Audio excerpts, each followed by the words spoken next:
Alright, so 2018 is all about turning third grade games into movies. Tag is the kinda, but not really at all, true story of a group of dudes who actually played tag for decades. I thought that was a hilarious premise, so I was excited to see the movie, see what it could offer. And it was about like 15 minutes into the film that I knew somebody out there was going to, yep, talk about how this movie is all about white male privilege. Now look, I'm not saying that they're not, right? Like, these dudes play this game, they go into random houses, mess and wreck things up. If I were to do that, I'm going straight to jail. But as always, I like talking about movies full of spoilers, breaking it down, so I'm sure that you'll let me know in the comments what you think about that angle. But while I personally gave the movie a rent it, because it had some funny bits, a lot of misses, a lot of cheese, a little bit of heart, what really surprised me was the fact that everyone thinks this is a comedy when this is a twisted psychological horror.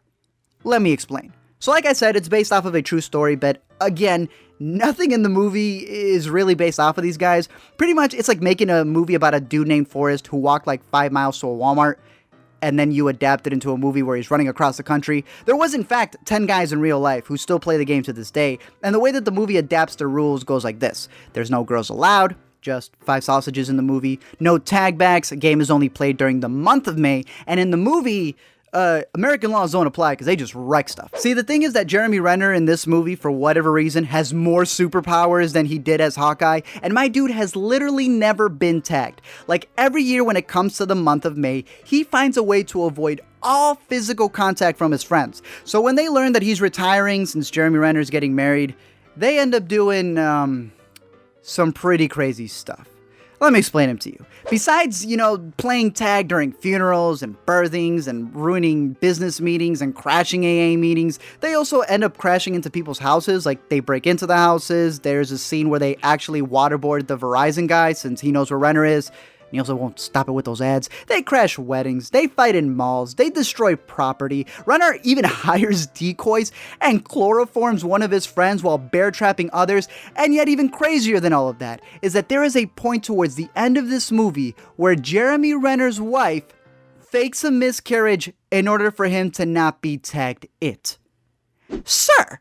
Now again, I'll remind you that all of these are fictional characters in the movie. None of this actually happened in real life, I hope. And if it makes any difference, Renner's wife in the film was actually faking her pregnancy the whole time. That might be worse for some. But the big lesson in the movie is that tag was supposed to be a game that kept them together throughout the years, right? That even though they were growing older, they weren't going to stop playing, except Renner was always the guy who was literally running away from them, and thus he was almost the most distant friend. So when we find out by the end of it that Nardog actually has cancer, that he actually lied about Renner retiring because he just wanted to have one last hurrah, it's in that hospital bed, after the wedding, when everyone's around him thinking that he's about to die in a couple of weeks, that Renner finally gives up his decades-long streak in order to give Andy his pity tag.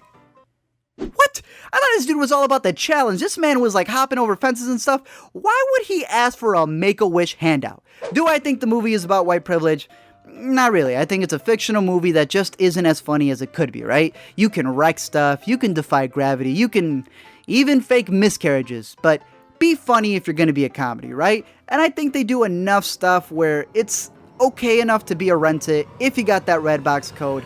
Other than that, go out and start your own tradition with your friends. It's brought us all closer together. And that is why there will be no slap today.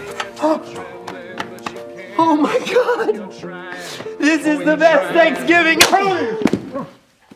That's 4! Thank you guys for checking out this video. I'm curious to know your thoughts. I was just hoping for it to be funnier. The funniest thing about this movie is, I don't know if you've seen this clip right here. I'll link it down below, where a girl actually met them doing like some advertisement for it. Like, all of the actors were hanging out with this pizza guy who reviews pizzas on YouTube, and the girl recognized, well, I'll let you see it because I think it's a hilarious video. That made me laugh more than some of the scenes in this movie, if that tells you anything. It's still funny. Hannibal Buress was, I think, the funniest one.